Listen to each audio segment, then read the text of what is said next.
planisphère, la Guadeloupe n'est qu'un point, un tout petit point. Un point sur un i au milieu d'un roman fleuve. Et pourtant, ce point est d'une importance inouïe. C'est un cœur qui bat au milieu des Antilles, au rythme d'une population chaleureuse et accueillante. La Guadeloupe, c'est l'océan, les plages, mais c'est aussi et surtout la forêt de la pluie, la soufrière et la mangrove. Bonne découverte.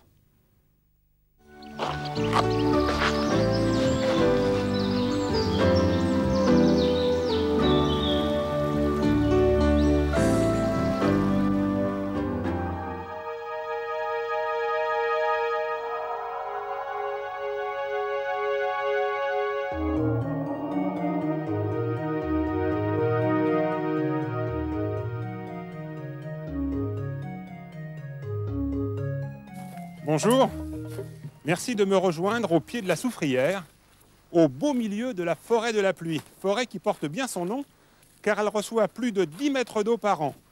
Nous pourrions également l'appeler forêt ombrophile, tout simplement parce que ses houppiers sont tellement denses et tellement serrés que la lumière a bien du mal à les traverser.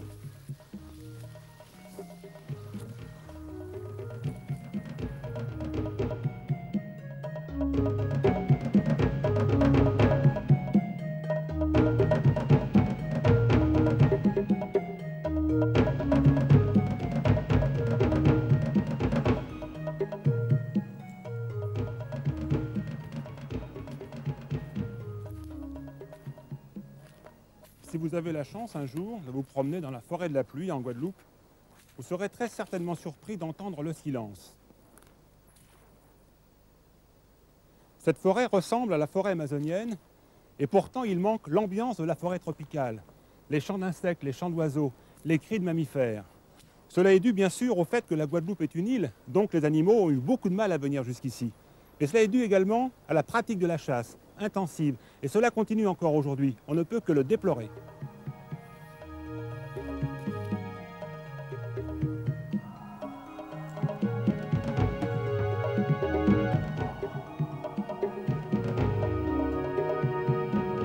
Quand on se promène dans la forêt, n'importe où sur la planète, davantage encore dans une forêt tropicale, on est loin d'imaginer que tout autour de nous s'exerce une lutte sans merci. Les plantes se regardent de travers, elles s'observent, elles mettent tout dans la balance pour conquérir une place au soleil. Pour arriver à leur fin, tous les moyens sont bons, tous les coups sont permis.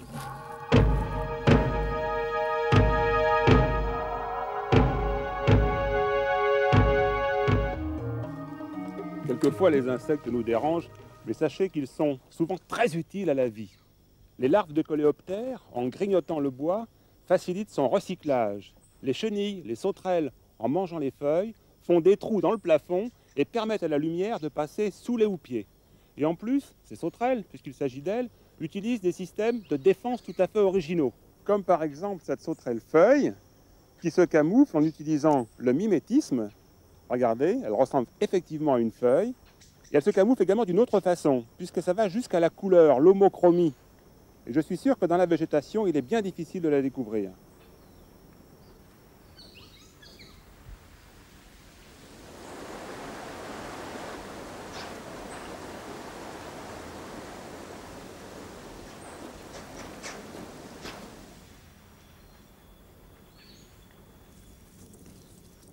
Les polypores déstructurent le bois.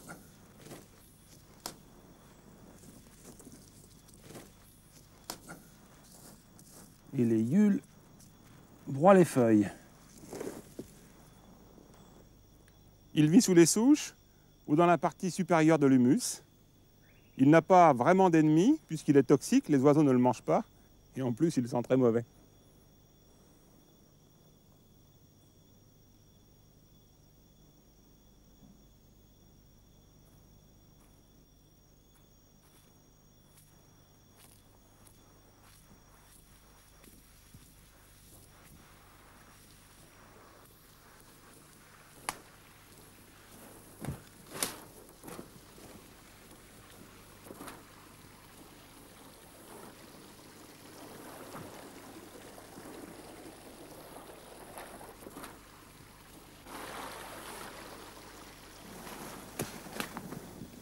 Si vous découvrez un champignon sur un tronc d'arbre, c'est mauvais signe pour l'arbre.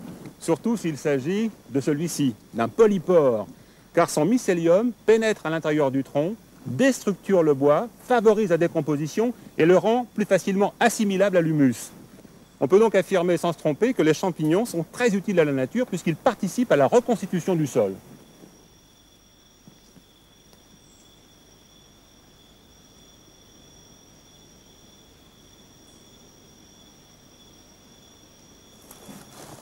Patrice, quel est exactement le rôle du parc dans ce massif forestier? Nous avons déjà une mission de protection qui est importante, d'animation, et puis surtout à travers ces missions qui sont quand même importantes, nous veillons énormément à la sécurité des randonneurs. Donc comme on voit ici, là, il faut que les traces soient toujours en bon état.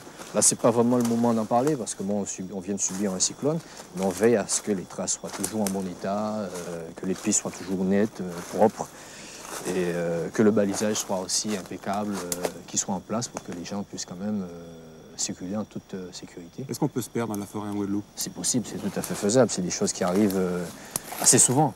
Parce que les gens aussi ne sont pas disciplinés. Il y en a qui arrivent, qui se contentent d'avoir une carte, mais qui ne font pas une bonne lecture.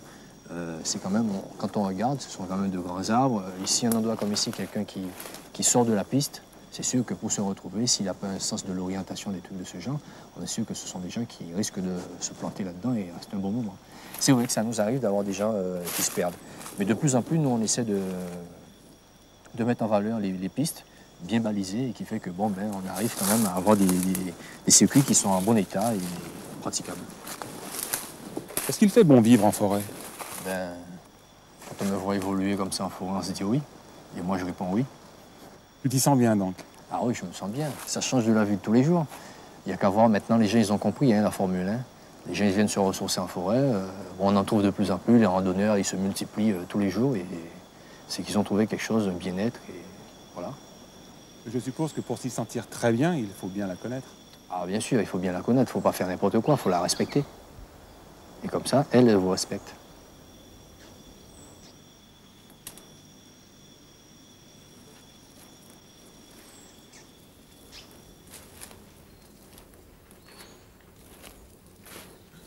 Regardez cette plante énorme. Elle forme une couronne autour du tronc. Elle se cramponne avec ses racines. Ce n'est pas une plante parasite, c'est une plante épiphyte. Elle se nourrit par ses propres moyens. Ce sont également ses racines qui captent l'eau de ruissellement et qui prélèvent les éléments de nutrition. C'est une aracée. On l'appelle ici ciguine rouge. Et figurez-vous qu'il y en a quelquefois d'énormes dans les arbres et aussi très nombreuses posées sur les branches. Alors quand il pleut, elles deviennent très très lourdes, les branches cassent et font des trous dans les houppiers.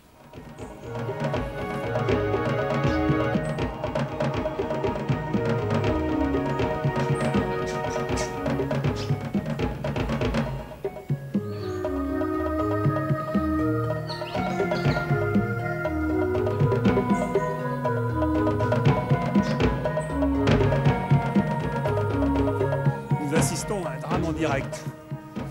Le figuier étrangleur est en train de faire son œuvre. Regardez. Il s'installe sur un arbre haut comme le mangle montagne, mais à la différence qu'il est extrêmement vigoureux, très actif et qu'il étrangle, qu'il étouffe les autres arbres. Ici, celui-ci va bientôt en subir les conséquences. On l'appelle bois bandé. Celui-là est déjà mort. C'était le pomme rose. Le tronc est déjà décomposé, regardez. Ce qui fait que les racines du figuier étrangleur apparaissent comme des dentelles.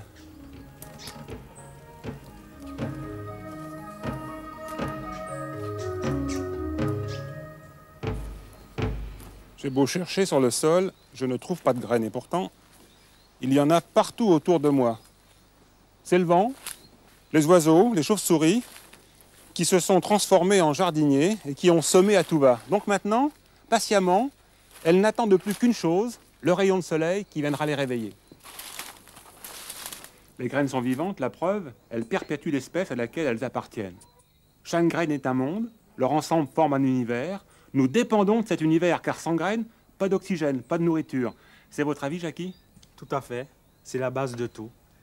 Vous vous passionnez pour les graines, pas seulement pour ce qu'elles représentent dans la nature, c'est pour peut-être aussi d'autres raisons. Oui, il y a d'autres raisons. C'est dans le but un petit peu de faire connaître toute cette richesse de la flore guadeloupéenne à tout le monde. À partir des graines. Alors pourquoi à partir des graines? À partir des graines, parce que la graine, comme on a dit tout à l'heure, c'est la base un petit peu de tout.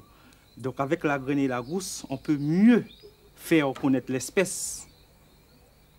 Pourtant, quand je me promène dans la forêt, il m'est difficile de trouver des graines. Oui, mais dans la masse végétale, c'est pas tout à fait évident. Donc c'est normal qu'il y ait des jeunes comme moi qui vont faire ce travail donc, de recherche, de récupérer ces graines-là et d'apporter aux yeux du grand public. On a cet arbre-là qu'on appelle l'arbre saucisson par rapport à la forme donc, du fruit qu'il donne. C'est un arbre qui est originaire d'Afrique et ça fait pas longtemps que ça a été introduit non plus en Guadeloupe. Donc on a la graine aussi de baobab aussi qui est originaire d'Afrique. On a 3 spécimens comme ça seulement en Guadeloupe. On l'appelle en Afrique donc penne-singe. Et l'histoire raconte que les graines, les baobabs qui sont ici, les 3 spécimens qui sont en Guadeloupe, ont peut-être été apportés par les esclaves qui sont arrivés avec les Européens quand ils sont arrivés. Jackie, j'aimerais savoir quel est le chemin que tu as parcouru, toi, intérieurement, pour arriver à cette passion. Je voulais faire une table, une simple table, une petite table comme ça de salon. Et je me suis mis à collecter des graines. Je ramassais un petit peu partout. Et plus je collectais les graines, plus je voyais que les graines étaient jolies. C'est commencé comme ça. Après, j'ai continué. Je suis resté des années avant de trouver cette gousse-là, qu'on appelle la lianorawa. J'ai continué à chercher pour arriver à faire ma table. Jusqu'à aujourd'hui, je n'ai pas fait la table parce que par la suite, il y a une autre passion encore. La passion s'est transformée. Donc, j'ai voulu faire connaître tout ça à tout le monde avant. Cette graine réglisse dont tu parles, on l'appelle aussi graine l'église. Pourquoi? Graine l'église parce que ça nous ramène donc au nom latin, au nom scientifique, Abus Precatorius, et que Precatorius, ça veut dire à prière. Donc, c'est des graines qu'on faisait avant des chapelets avec, tout simplement pour aller à l'église. Alors, puisqu'on parle de l'église, il y a aussi la graine l'évêque, bonnet d'évêque. Bonnet d'évêque. Bonnet d'évêque, dans un premier temps, parce qu'il déjà il ressemble au bonnet de l'évêque. Et il y a la particularité aussi, c'est un arbre que les fleurs s'épanouissent la nuit et tombent le matin. Ici, il n'y a pas beaucoup de spécimens, on ne sait pas trop s'en servir, mais en Polynésie, ils utilisent la manne qui est à l'intérieur pour aller pêcher le poisson. Parce qu'il y a des substances à l'intérieur qui permettent d'endormir les poissons. Il y a des graines porte-bonheur, alors? Il y a des graines porte-bonheur, il y a les ziabouriques aussi. Ziabourique en créole, œil de bœuf en français, qu'on te dit qu'il a la vertu de protéger celui qui la porte. Et ça, on le retrouve dans toutes les Antilles. Parce que même au Mexique, il y a des Mexicains qui reviennent ici et qui portent ces graines-là et qui te disent que chez eux, c'est comme ça aussi. Ça a la vertu de protéger celui qui la porte. C'est ça, les graines porte-bonheur. Donc, je vais t'offrir donc une petite graine comme ça aussi, un petit ziabourique. Merci, Jackie. Qui va te porter bonheur.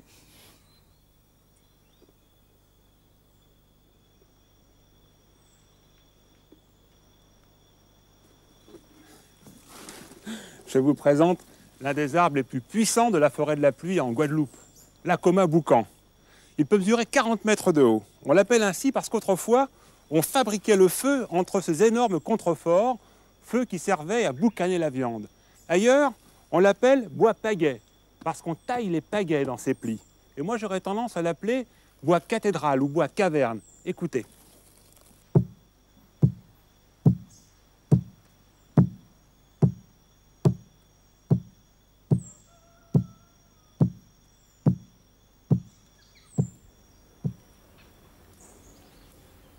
Gérard, dans la forêt dense, tous les arbres participent à la même compétition. Ils foncent vers la lumière, mais pour autant, les premiers ne sont pas les plus forts. C'est exact. D'ailleurs, nous avons un exemple ici. Nous allons regarder 3 arbres qui sont tout à fait différents au niveau de la croissance. Ici, nous avons le mahogany. Le mahogany grande feuille, qui est un arbre introduit par l'ONF il y a une 50aine d'années. Excellent bois d'ébénisterie, de menuiserie, de fabrication de maisons, tout ce qu'on veut. Regardez son diamètre. À côté, nous avons le laurier rose montagne, qui est de diamètre beaucoup plus petit, qui est un excellent bois d'ébénisterie, mais qui a une croissance beaucoup plus lente et qui est endémique des Antilles. Et voilà un 3e arbre, de diamètre beaucoup plus important, d'une taille beaucoup plus importante, il est très grand, l'eucalyptus, qui pourtant a le même âge. Les 3 arbres ont le même âge. Il ne faut pas oublier que la forêt a plusieurs rôles à jouer. Il y a un rôle qui est d'accueil du public, il y a un rôle de protection des sites, il y a un rôle aussi économique. C'est-à-dire que la forêt doit produire du bois. Alors si on a une forêt qui ne produit pas de bois du tout, c'est quand même malheureux pour un pays. À partir du moment où on peut introduire une espèce, qu'elle soit locale d'ailleurs, ou venant de l'extérieur, pourquoi ne pas le faire? Dans la forêt, la végétation occupe plusieurs niveaux. Il y a d'abord au ras du sol les herbes, un peu plus grands les arbustes et encore un peu plus grands ou beaucoup plus grands les arbres. Mais ici, les herbes sont rares parce qu'elles manquent de Tu as lumière. raison Michel, car ce que nous voyons ici, ce sont des arbres. Tout à l'heure, nous avons parlé du laurier rose. Eh bien, en voilà un petit exemplaire qui va grandir, qui va atteindre 15 ou 20 mètres de hauteur. Voilà encore un autre arbre que nous n'avons pas encore vu. C'est l'acajou blanc, qui lui aussi va donner du bois pour faire des meubles. Et puis, regarde derrière, il y a encore celui-là. C'est l'un des plus grands de la forêt, le châtaignier grande feuille. Et pourquoi est-ce qu'on l'appelle châtaignier? Ça ressemble pas au châtaignier que je connais. Tout simplement parce qu'il le rappelle à partir de son fruit, qui a une bogue avec des épines, comme le châtaignier de France. Il est utile aux hommes? Utile, non, on ne peut pas le dire vraiment, sinon pour l'oxygène, pour la biomasse. Quelle taille peut-il faire? Il peut faire 35 à 40 mètres, c'est l'un des plus grands, donc 40 mètres, c'est pas...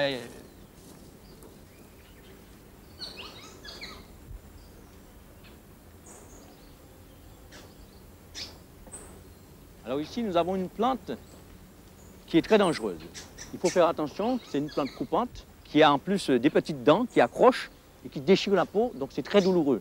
Et surtout pour les gens qui sont en short lorsqu'ils font de la randonnée, il faut faire très attention. Et puis là, encore un de nos arbres forestiers, c'est le bois rouge carapate, qui est un excellent bois de charpente. Il est tellement dur qu'on est obligé de percer des trous, car les clous, ils ne les acceptent pas.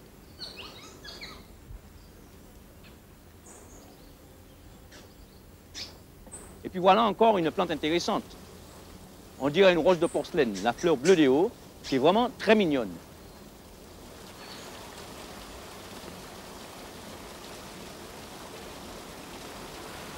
Ici, il pleut tellement que nous avons besoin de ruisseaux pour drainer un peu la terre. En voilà un exemplaire. Malheureusement, lorsqu'il y a énormément de pluie, il peut y avoir des crues qui entraînent des prédations très importantes. D'énormes rochers sont emportés, des maisons même sont emportées, comme on l'a vu pendant ce cyclone de Marilyn en Guadeloupe.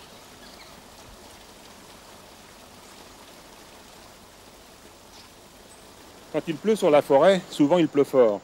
Mais 17 à 18% de cette eau reste accrochée aux feuilles, aux branches et retourne plus tard dans l'atmosphère. Mais quelquefois, trop c'est trop, n'est-ce pas Charles? La preuve, à Vieux Habitants, ici où on est, il y avait des petits gravines qui se sont transformés en rivières et il y a les rivières qui se sont transformées en fleuves en quelques minutes.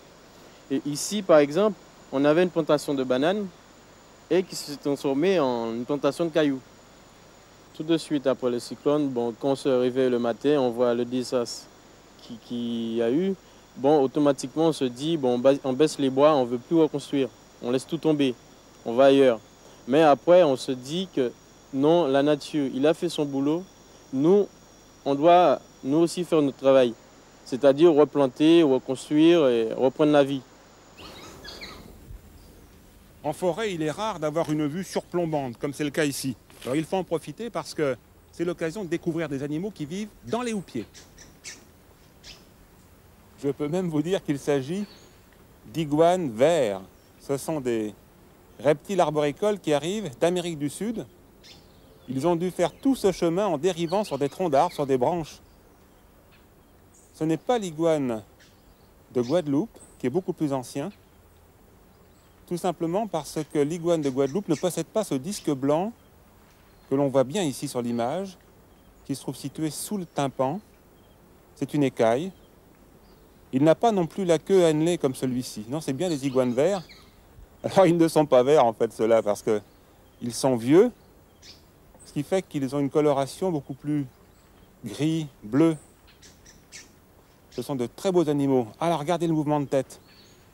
Il essaie d'impressionner un autre iguane qui s'approche de lui. Il le repousse. Ce sont des signes d'intimidation. Ils vont rarement à l'affrontement. Sa gorge se déploie. Alors ce sont des animaux qui vivent pratiquement tout le temps dans l'arbre. Ils dorment dans les arbres, ils se nourrissent dans les arbres. Ils descendent pour se reproduire. Là, il est en train de manger quelques feuilles en passant, là. Alors ils sont rares en forêt.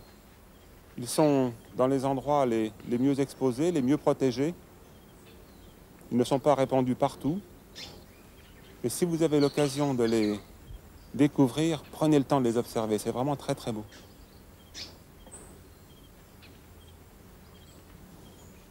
C'est malheureusement le moment de nous quitter. Mais avant de nous séparer, je vous propose un petit tour dans les airs en employant un moyen de transport très exotique. Vous êtes prêts? Vous êtes bien accrochés? C'est parti!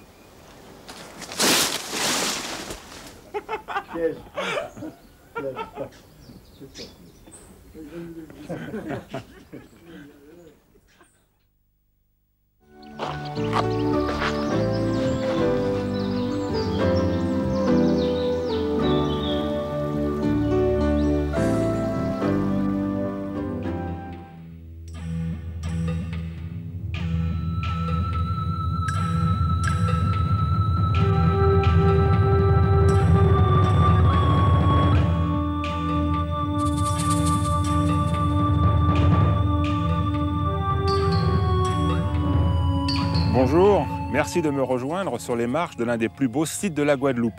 Un site enchanteur, paradis du naturaliste et du randonneur. Je suis au pied de la Soufrière qui, pour l'occasion, pour nous accueillir, a déroulé son tapis vert. Alors sans plus attendre, je vous propose de lui faire honneur.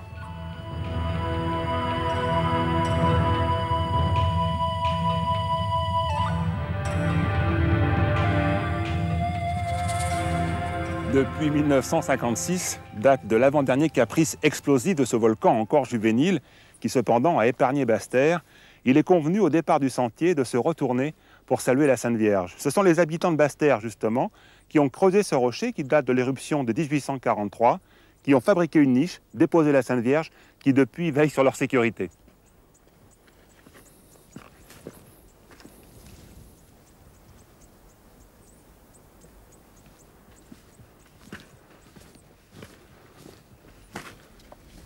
Le morceau de nature que nous allons visiter ensemble est unique au monde. De la même façon que vous êtes unique, que la plante est unique, que l'animal est unique. Nous sommes dans un milieu d'une extrême complexité qui est le résultat de la combinaison de plusieurs éléments déterminants. Sachez également que dans la nature, il est très difficile de démontrer la frontière entre deux milieux. En effet, il existe ce qu'on appelle des zones tampons, des zones de transition. C'est le cas dans cet endroit, puisque dans notre dos se trouve la forêt dense, au-dessus de nous, la zone de végétation de montagne, de végétation d'altitude, et précisément la zone tampon s'appelle la forêt rabougrie.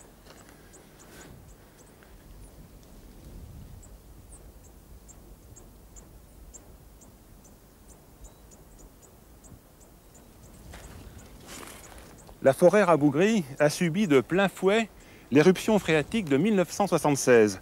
Les arbres sont morts car les cendres ont fait l'effet d'un puissant désherbant. Mais c'est l'occasion de montrer que depuis, la végétation s'est en partie reconstituée et que les plantes épiphytes qui transforment les arbres de la forêt dense en jardins suspendus sont capables également de se développer directement à partir du sol, à condition qu'il y ait de la lumière. C'est le cas de ce philodendron.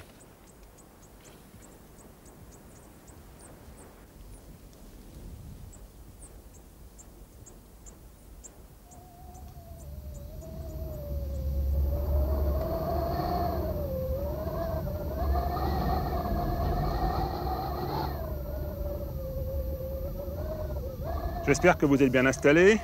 Moi, je suis même dans un décor royal. Les artistes qui ont façonné ce cadre sont la pluie. Il pleut en effet de plus en plus au fur et à mesure que l'on se rapproche du sommet, 12 mètres tout là-haut. Le vent, il est permanent et quelquefois violent. Il arrive de l'est, la lumière, car malgré les nébulosités, l'éclairage ne manque pas. Alors attention au coup de soleil. Et enfin, la température, 18 degrés en moyenne au niveau de la forêt rabougrie, tout là-haut, 15 degrés.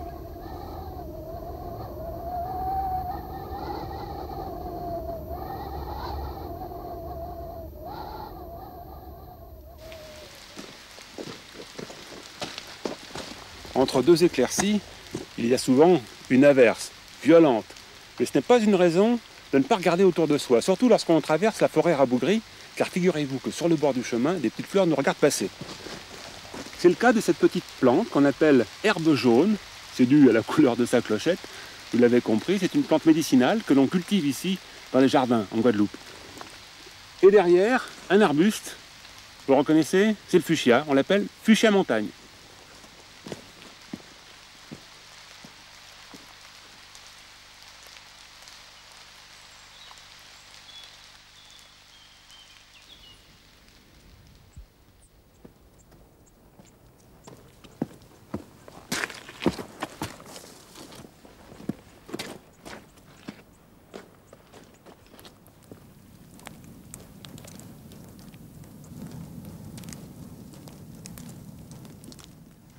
La dernière fois que j'ai rencontré ces sphènes, ces mousses, c'était dans les Vosges, dans le Jura, dans les Alpes. Ce sont en effet des plantes qui sont à l'origine des tourbières. Ce sont elles qui forment la tourbe. Elles vivent donc dans un milieu beaucoup plus froid que celui-ci. Et si elles peuvent vivre là, c'est parce qu'il pleut beaucoup. Et comme elles emmagasinent d'énormes quantités d'eau, l'évaporation refroidit leur propre milieu. Mais elles forment également un énorme réservoir qui est très utile pour toutes les plantes qui vivent en association.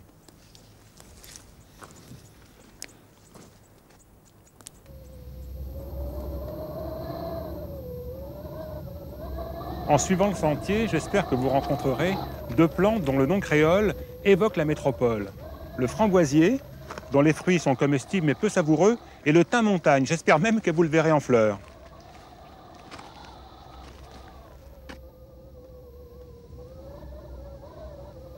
Les boues argileux sont très recherchés ici en Guadeloupe, à tel point que les habitants n'hésitent pas à gravir la soufrière pour venir s'en constituer des provisions. Ils s'en servent comme médicaments. En effet, sous forme de masques, donc appliqués sur la peau, elles permettent de combattre l'acné et certaines maladies de la peau. Ceci dit, je vous rappelle que nous sommes dans un parc national et que tout prélèvement de quelque nature que ce soit est interdit.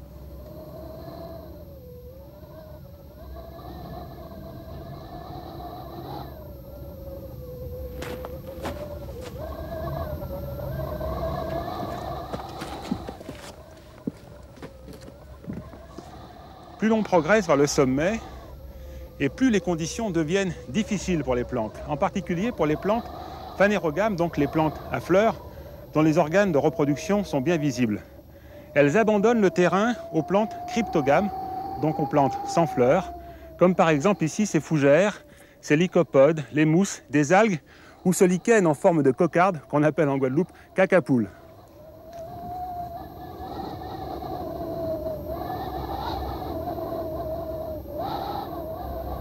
Le vent est tellement présent qu'il intervient sur la forme des végétaux, et en particulier sur celle des arbres. C'est le cas ici de ce mangle montagne, qui a une forme naine, trapue, ses branches sont entremêlées. Figurez-vous que s'il peut vivre à cet endroit, malgré un vent dessicant, déshydratant, c'est parce que ses feuilles sont épaisses, charnues, brillantes et quelquefois enroulées.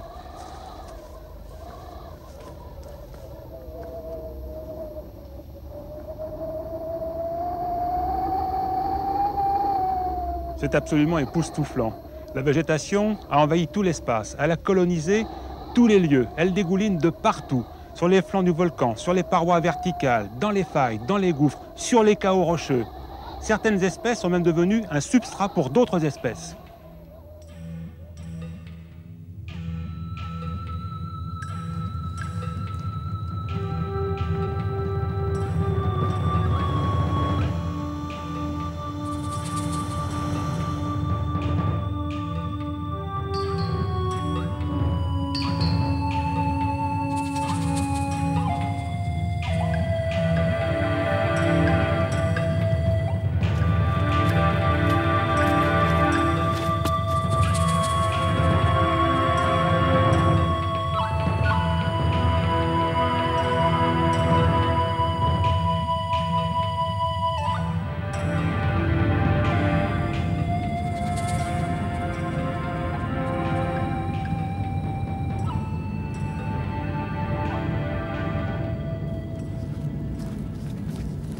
Permettez-moi de m'arrêter un instant. J'ai même envie d'ailleurs de frapper les 3 coups. Car visiter la soufrière, c'est un peu aller au théâtre. Drôle de théâtre même, puisque le spectacle y est permanent. Le rideau ne cesse pas de s'ouvrir et de se refermer sur des tableaux, ou si vous préférez des scènes les plus variées. Même les acteurs sont logés à la même enseigne. Ils apparaissent, ils disparaissent, ils s'évaporent dans les tourbillons du vent. Vous me suivez ? J'ai de plus en plus l'impression, Plus je passe de temps ici en Guadeloupe, que les habitants se sont appropriés leur volcan. La Soufrière, c'est à eux. C'est leur volcan. Ça dépasse largement le stade d'aller chercher de l'argile pour se faire des basques. Ah ben complètement, parce qu'il y a tout un aspect légendaire, il y a tout un aspect histoire étrange qui concerne la Soufrière et que les gens connaissent parfaitement. Et ils vivent avec leur volcan, ils ont pris l'habitude de vivre avec lui. Tous ces trous que vous voyez par exemple, ce ne sont pas seulement des trous pour creuser de l'argile. Il y avait des chasseurs ici anciennement qui creusaient ces trous pour attraper un oiseau qu'on appelait le diablotin. Et cet oiseau malheureusement a disparu parce qu'il était trop chassé. Mais voilà encore un exemple d'appropriation des gens de leur volcan. Ici on raconte tout un tas d'histoires. Ici nous sommes à la porte d'enfer. Il y avait plus loin la mare au diable, il y avait le pont du diable. Belzébuth veille ici sur l'entrée du volcan. Et véritablement ce sont des témoignages du fait que en fait, ce volcan, c'est le volcan des Guadeloupéens. Je crois qu'ils ne pourraient pas vivre aujourd'hui sans ce volcan. Ils se le sont complètement appropriés. C'est leur propriété. Et alors on arrive ici devant un site légendaire de la Soufrière. C'est le gouffre Tarissan. C'est l'un des gouffres les plus célèbres du volcan. 115 mètres de profondeur et qui est l'objet d'une légende. On en parle souvent.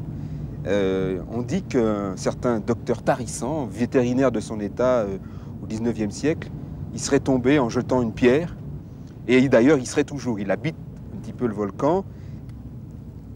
Le parc national, qui a pour objectif d'expliquer un petit peu comment vit ce volcan et ce qui est intéressant à voir, a choisi précisément comme fil conducteur, je dirais, et comme narrateur, le docteur Tarissan, qui va raconter, puisqu'il habite le volcan et qu'il connaît de l'intérieur, en quelque sorte, et qui va raconter un petit peu tout ce qui se passe ici depuis qu'il y est, depuis qu'il y vit, tout ce qu'il y a vu, les éruptions, les manifestations diverses, et toutes les modifications qui continuellement agitent la Soufrière.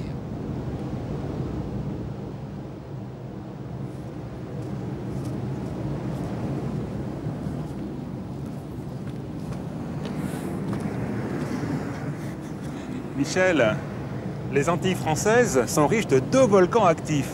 Ce n'est pas l'effet du hasard. Pas du tout. Effectivement, nous faisons partie d'un grand arc volcanique qu'on appelle l'arc des Petites Antilles, qui est en position de frontière de plaque, dans une zone de subduction. Le fond de l'Atlantique passe sous les îles et crée ce volcanisme. Alors, ce volcanisme récent a créé les îles volcaniques comme une partie de la Martinique, avec la montagne Pelée, l'ensemble de la Guadeloupe proprement dite, avec la Soufrière, un arc insulaire qui s'est créé il y a 6 millions d'années. La Soufrière en est à quel stade? Elle est à son stade, je dirais, de maturité. Elle s'est créée vers 1440, vers l'année 1444, et elle s'est formée. Elle est dans sa phase active maintenant fumerolienne, et il est possible qu'elle ait de nouveaux phénomènes de surface. Bon, mais pour l'instant, elle n'a qu'une activité profonde. Quand on est ici, on a l'impression de se trouver au centre de la Terre. Il y a un effet extraordinaire, on entend ce bruit, en fait une énorme cocotte minute. Oui, c'est plus que ça. C'est le cœur et le poumon de la Guadeloupe. C'est ici qu'on voit que la Guadeloupe, elle vit.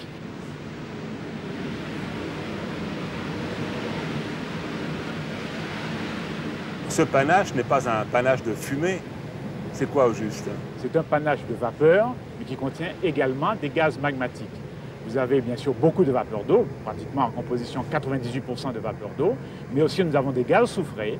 Nous avons parfois du CO, du gaz carbonique, du CO, du CO2, et nous avons aussi parfois des traces de méthane. Tout ça vient de la chambre magmatique. Et on a le droit d'appeler ces vapeurs des fumerolles. On a le droit, on a effectivement, ce sont des fumerolles. Les températures sont une température de 96 degrés.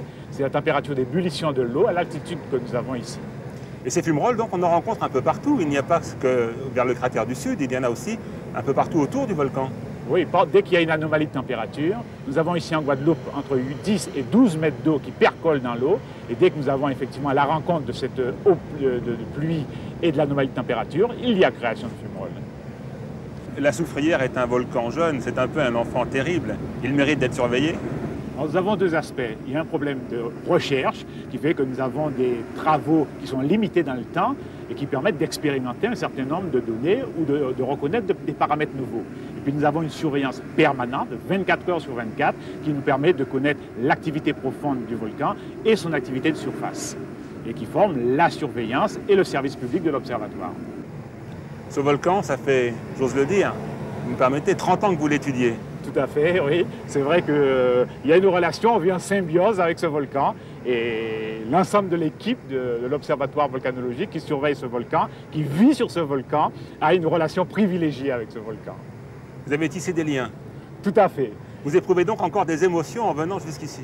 Chaque fois que nous sommes sur ce dôme, nous éprouvons des émotions très très fortes.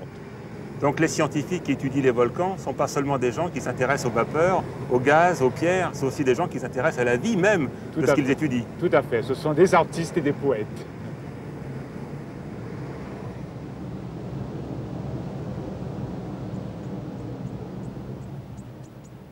Je suis sur le dôme, je marche sur un sol recouvert d'une moquette délicate, constituée de mousse, d'une toute petite graminée.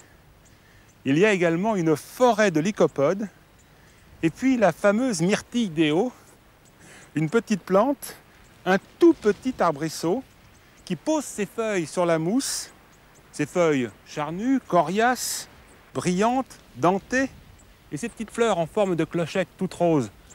Elles donnent des fruits comestibles. Attention, il y a un fruit qui tâche.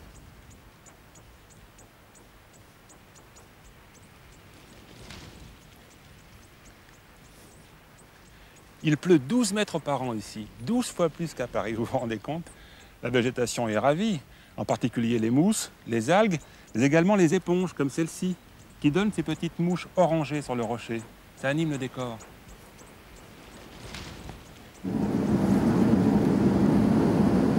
Il y a parmi les hommes des rouleaux compresseurs, des brutes, des artisans du mal, des fabricants de malheur.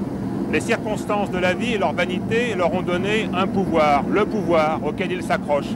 Ils s'en servent pour dominer les plus faibles et pour broyer ceux qui leur résistent. J'invite ces monstres à venir ici, à remonter à la source, à se frotter au volcan. Ils pourront juger, s'il leur reste quelques miettes de conscience, à quel point ils sont petits, ils sont microbes, ils sont poussière d'étoiles, comme ce magma qui bout 3000 mètres sous mes pieds. À ce sujet, à l'horizontale, il me suffirait de 30 minutes pour parcourir cette distance.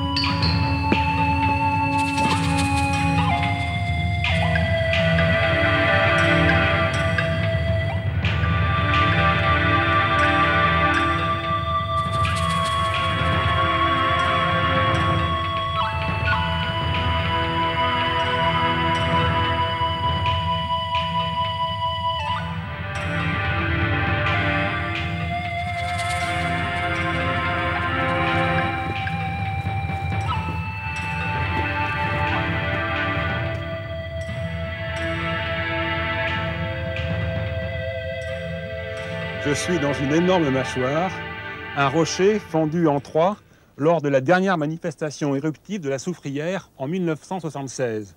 Pour nous, c'est une porte qui s'ouvre dans les deux sens, mais c'est aussi la fin de notre balade. Avant de nous quitter, je vous propose de passer la parole à Wilfried.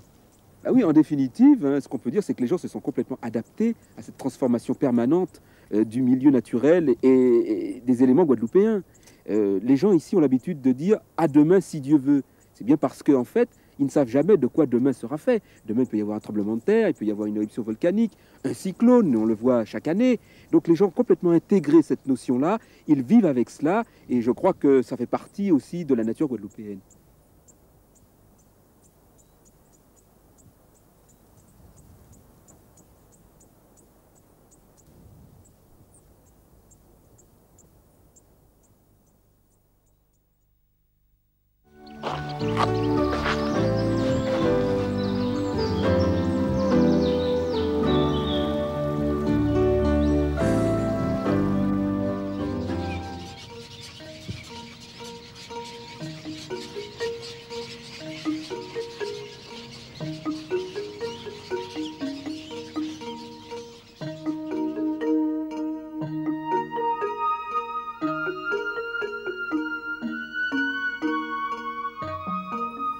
Bonjour, merci de me rejoindre dans ce jardin créole.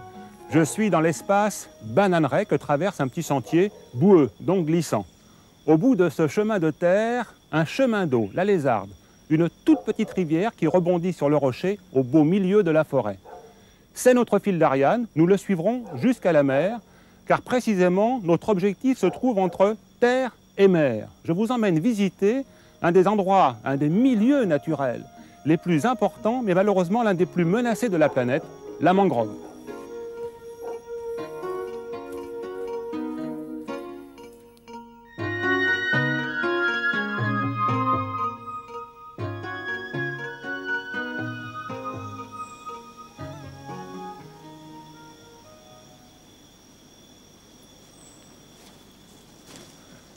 Vous êtes en plein boulot? Oui. Ça pousse pas tout seul les bananiers? Non, non, non, pas du tout. Il faut replanter. Comme il y a déjà des bananes qui sont déjà plantées. Alors là, c'est ce qu'on fait. On est en train de nettoyer et où il manque un pied de banane, on est en train de la replanter. Ça s'appelle le racouage. Combien de temps ça met à pousser un bananier? Un bananier, il faut compter, ça dépend des zones. Si c'est une propriété comme ici, au saut de la Lézarde, là, il faut compter 10 mois. Le bananier est une herbe, une grande et grosse herbe, qui a été introduite en Guadeloupe. Elle arrive de Malaisie, d'Asie méridionale. Son tronc s'appelle stipe. Il est constitué de gaines foliaires qui s'imbriquent les unes dans les autres, en spirale, et qui se terminent par un bouquet de grandes feuilles vertes. Le bananier est une herbe magique. Je vais maintenant vous montrer un arbre magique.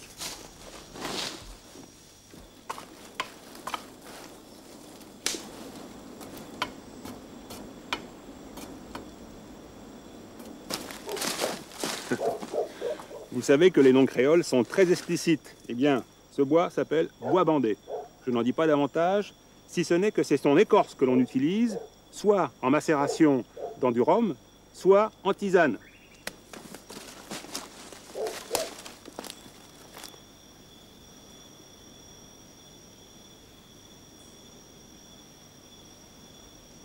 Je ne pensais pas rencontrer en Guadeloupe des fourmis atta ou des fourmis manioc, comme on les appelle en Guyane, en Amazonie. J'ai rencontré ce terme aussi au Brésil.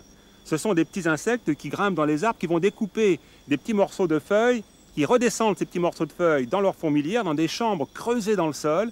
Elles y fabriquent un compost dans ces chambres, sur lequel elles installent un champignon dont elles se nourrissent. Ce sont les premiers cultivateurs de la planète. Et ce champignon, on ne le trouve que dans les fourmilières de fourmis atta ou de fourmis manioc. Attention, ne laissez pas vos baskets sur leur chemin parce qu'elles vont faire des trous à l'intérieur.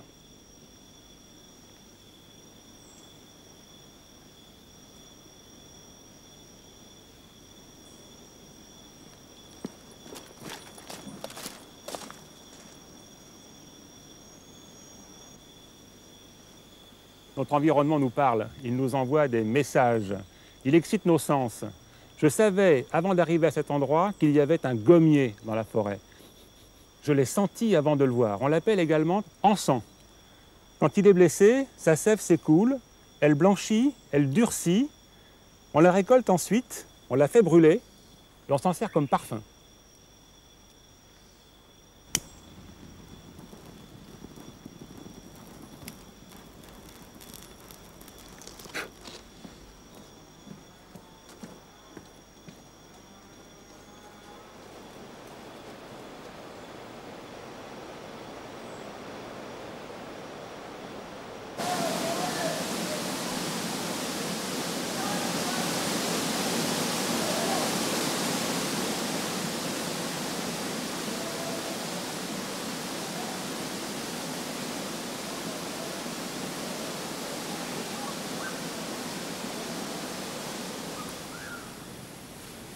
Le moins que l'on puisse dire, c'est qu'au pied de cette cascade, la lézarde ne lézarde pas. Cependant, un peu plus bas, à une poignée de kilomètres d'ici, lorsqu'elle rejoint la civilisation, seulement pour quelques secondes, elle se calme, elle prend tout son temps. C'est précisément à cet instant, à cet endroit, que nous avons rendez-vous avec Sylvain. Alors, on a intérêt à se protéger la tête. Moi en plus j'ai oublié ma casquette. Alors je vais te forcer de bricoler un peu.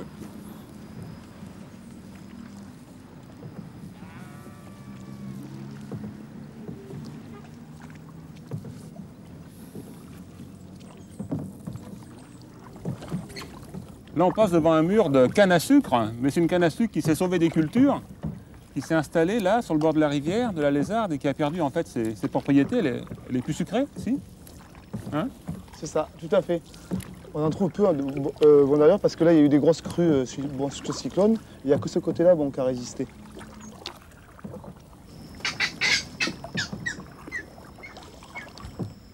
Ce que nous venons d'entendre, c'est le kyo. C'est un petit héron autochtone ici en Guadeloupe. On l'appelle aussi martin pêcheur.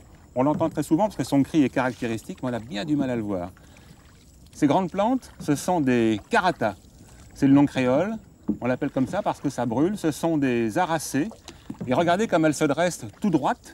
En fait, c'est un milieu impénétrable. Seules les poules d'eau arrivent à passer entre les troncs pour aller nidifier.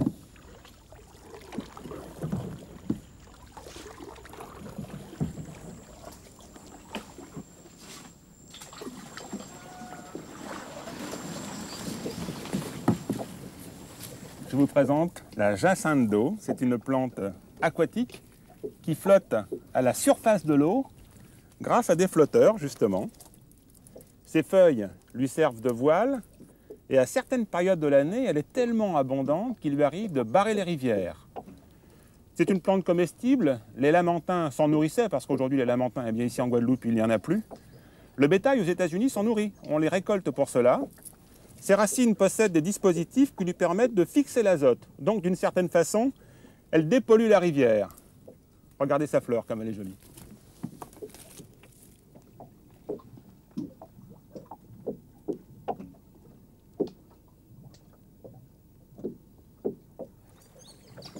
J'ai visité de nombreuses mangroves dans le monde, sur les 3 océans, l'océan Pacifique, l'océan Indien et l'océan Atlantique. Je dois vous confier que le paysage végétal qu'elles offrent se ressemblent. Par contre, quand on y regarde de près, on se rend compte que leur composition floristique est fonction de leur localisation. C'est une affaire de spécialistes, il faut regarder les choses avec beaucoup de précision. Moi, je vais me contenter simplement de vous faire visiter une mangrove et de vous expliquer comment est-ce qu'elle fonctionne, parce que c'est un écosystème très compliqué, tout à fait spécial, puisqu'on ne le trouve qu'en zone intertropicale, et en plus, il est extrêmement fragile. C'est la première fois que j'approche une mangrove en arrivant par la terre. C'est plutôt ton chemin à toi? Plutôt, oui. Disons, je vais toujours vers la forêt, vers la mer. Je ne suis pas très marin. Je suis né en Cévennes, donc les Cévennes, 60 km. Mais ici, tu rentres dans un petit paradis qui est très fragile, car la zone industrielle n'est pas très loin. Alors, mon but, c'est de protéger ça pour que d'autres gens puissent profiter de ce paysage. La mangrove est toujours située à l'interface de la terre et de la mer. Et pourtant, ici, nous ne sommes pas sur de l'eau salée, nous sommes sur de l'eau douce. En fait, la mangrove est une mangrove palustre. Une petite explication. La mer n'est pas loin, l'eau salée se trouve à 1,50 m de profondeur ici. C'est ce qui fait que des poissons d'eau de mer arrivent jusque-là. Les poissons d'eau douce se trouvent en surface. C'est ce qui fait que dans le coin, on pêche à la fois des poissons d'eau de mer et d'eau douce. C'est ça. Il y a à peu près 15 jours, j'étais là en train de faire du canoë et j'ai vu un pêcheur sortir un requin de 80 kg à peu près. C'est assez impressionnant, quoi. Donc, toi, Michel, là, on arrive à un endroit qui m'intéresse beaucoup. À droite, on ira à la mer tout à l'heure et après, on va aller de suite à gauche. Et à gauche, on va remonter une petite rivière et on va rentrer au cœur de la mangrove palustre.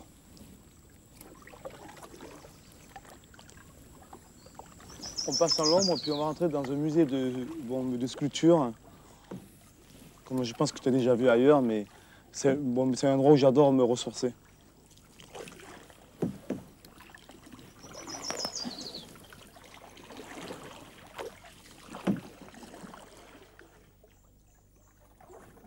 On va pouvoir s'arrêter un petit peu là. Voilà. On va aller se promener. Ah ouais, super.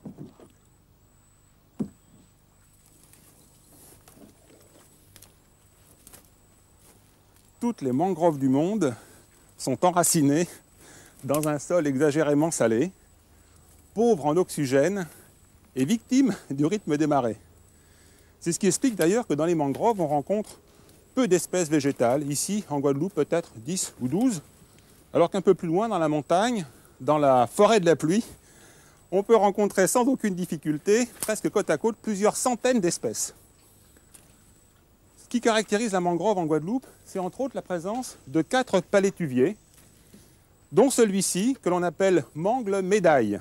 On le reconnaît bien parce que ses racines sont aériennes, regardez, Elles s'élèvent, elles ressemblent à des voiles. Elles lui permettent non seulement de se fixer solidement sur le sol, mais également de respirer. Elles ont encore d'autres fonctions. Regardez, on dirait des doigts. Elles retiennent la terre lorsqu'il y a des pluies torrentielles, et les feuilles qui se décomposent dans les creux, du coup le palétuvier se nourrit entre autres de sa propre décomposition.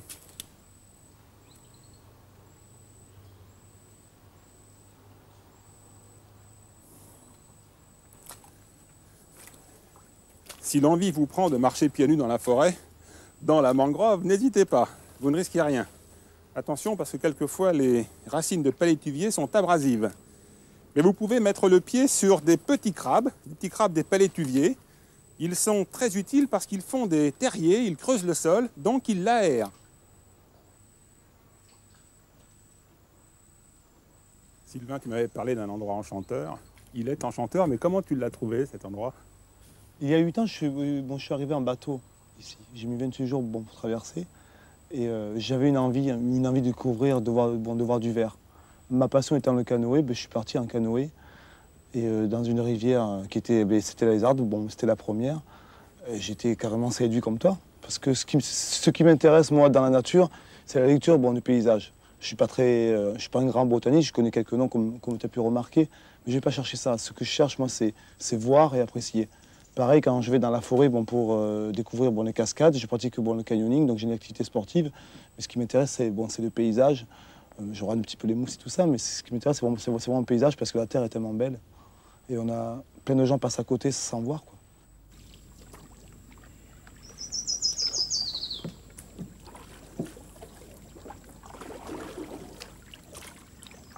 Maintenant, on va changer de paysage et on va aller vers la mer.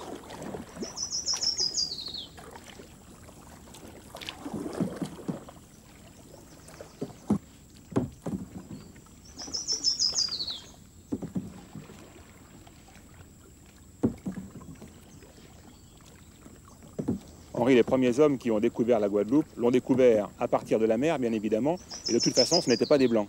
Ah non, là, nous parlons d'une époque qui remonte aux environs de 3000 avant Jésus-Christ, et ces personnes qui venaient du continent sud-américain, on les appelle des pré-céramiques, parce qu'ils ne connaissaient pas l'usage de la poterie. Et ce sont des personnes qui reposaient pour leur subsistance, enfin qui dépendaient beaucoup de la mangrove. C'est un milieu extrêmement riche, c'est un milieu qui est très fragile, c'est un milieu entre la terre et la mer, cette espèce de bordure. Il est extrêmement riche puisqu'on y trouve aussi bien des poissons en quantité, des huîtres de palétuvier, des coquillages et aussi des crabes. Et les sites archéologiques, c'est-à-dire les endroits où ont vécu ces Amérindiens, sont extrêmement riches en vestiges qui démontrent bien l'importance que revêtait pour les Amérindiens ce milieu particulier qui est la mangrove.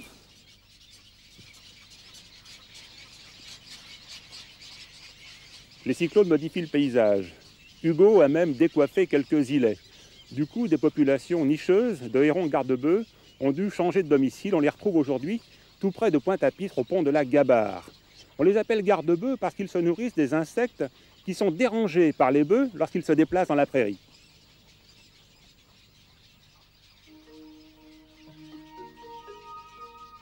Le palétuvier rouge est une espèce qui ne craint pas l'eau de mer puisqu'elle vit les pieds dans l'eau de mer. On l'appelle ainsi parce que les tanins qu'elle libère sont rouges. On le reconnaît très facilement cet arbre, tout simplement parce que ses racines qui partent de très haut, qui partent des branches, pénètrent dans l'eau. Ces racines lui servent non seulement à se cramponner, à se fixer dans la vase, mais également à respirer. Alors ce que l'on ne sait pas, ou rarement, c'est que le palétuvier rouge est une espèce pionnière, puisque ses racines fixent la vase qui se dépose dans le fond de la mer, et progressivement, la terre gagne sur la mer. C'est donc une espèce très importante. Mais pour la découvrir, il faut changer de moyen de locomotion. Nous avons donc abandonné le canoë et Sylvain, et nous avons retrouvé sur un bateau plus confortable, plus large, plus équipé pour affronter la mer, Xavier. Dans les milieux naturalistes, quand on parle de mangrove, on entend parler de nurserie. Alors ça demande quand même une explication. La mangrove, c'est une machine à fabriquer de la vie. C'est une forêt qui vit sur l'eau et qui utilise l'eau et les sels minéraux en provenance du continent, qui utilise aussi l'eau et les sels minéraux présents dans la mer. Cette eau et ces sels minéraux lui permettent de fabriquer une forêt. Et cette forêt, c'est le départ de toute la chaîne alimentaire, ensuite pour la nourriture de micro-organismes et puis d'animaux de plus en plus gros jusqu'aux poissons et en fin de compte jusqu'à l'homme.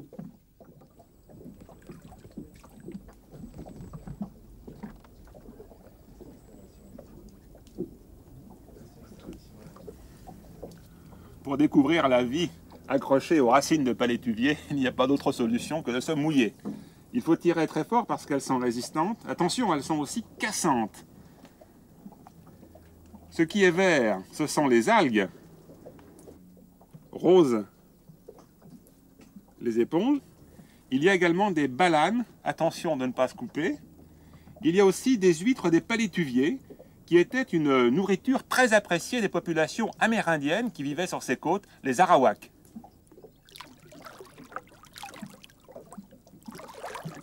Alors toujours sur une racine de palétuvier, une éponge, très belle, orangée, et des huîtres.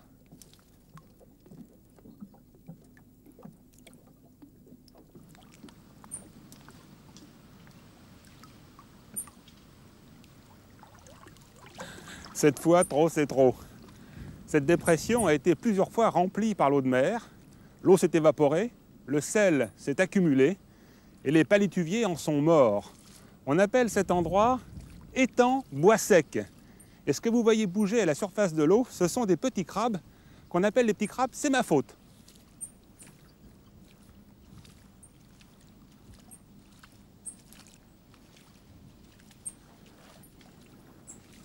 Je suis dans une mangrove à palétuvier noir, une mangrove arbustive.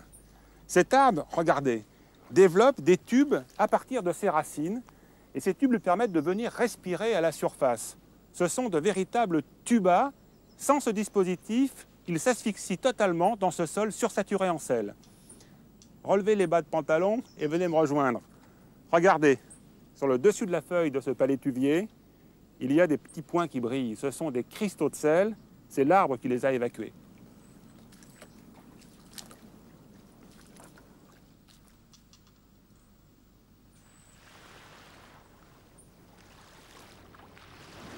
Le palétuvier rouge est une plante pionnière, nous l'avons dit. Nous en avons encore la preuve maintenant, Xavier. Voilà, donc là on a des fleurs. Ces fleurs donnent naissance à des fruits. Et quand les fruits sont arrivés à maturité, ils développent une petite tige. Et quand le fruit arrive totalement à maturité, on peut voir cette grande tige sous le fruit. Le palétuvier germe sur ses parents. C'est une plante ovovivipare.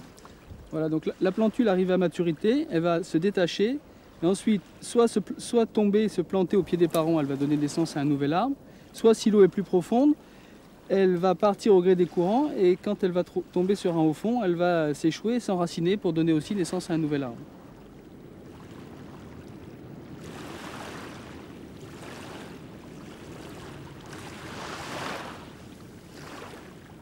Ce sont des pélicans bruns d'Amérique. On les appelle ici en Guadeloupe grands gousiers. Il y a d'ailleurs une ville près de Pointe-à-Pitre qui s'appelle Gousier, Gosier. Autrefois, on l'appelait Grand Gosier, tout simplement parce que dans cette région, il y avait beaucoup de pélicans bruns.